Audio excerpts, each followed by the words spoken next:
Titas gas use করছে তাদের ওটা তো গ্যাস নাই, কিন্তু বাতাস আছে, এটার বিল দিতে হয়।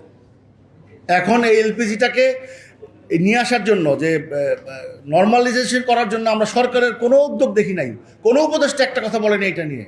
মানে এটা এত বড় জনগোষ্ঠী যেখানে 4 কোটি লোক প্রতিদিন রেস্তোরাঁয় কম বেশি খাওয়া দাওয়া করে, নিম্ন শ্রেণী থেকে উচ্চ শ্রেণী পর্যন্ত, এবং এর একটা বেশিরভাগ 60 থেকে 70% আপনার রেস্তোরাঁ ডিপেন্ডেন্ট অন এলপিজি। আমরা 25% এলপিজি কনজিউম করি রেস্তোরাঁ খাত এককভাবে।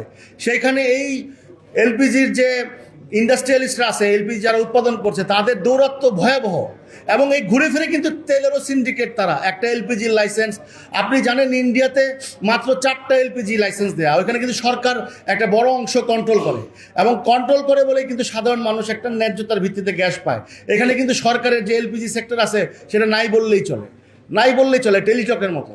তো এইটা কোকো ও শিয়া বাটারের ইউনিক কম্বিনেশনে তৈরি Natura expert care body lotion স্কিনের ড্যামেজ হিল করে, ত্বক রাখে সফট ও ময়শ্চারাইজ। লুকিয়ে আর কতদিন, বাই বাই ড্যামেজ স্কিন। ওই আমলাতন্ত্রই বলবো, ওই লুটেরা গোষ্ঠী, তাদেরকে সুযোগ করে দেওয়ার জন্য 40 থেকে 42টা লাইসেন্স দেওয়া হয়েছে, এবং সরকার এখানে নিজেদের স্টেক রাখে নাই বলেই আজকে লুট করার সুযোগটা পেয়েছে। কিন্তু সরকার যদি তাদের গ্যাসটা রাখতো, তাহলে সাধারণ মানুষ ন্যায্য দামে গ্যাস পেত। আসলে এটা হচ্ছে লুট করার একটা জায়গায় 18 কোটি জনগোষ্ঠীকে কিছু লোক লুট করবে রাজনৈতিকবিদদের দিয়ে।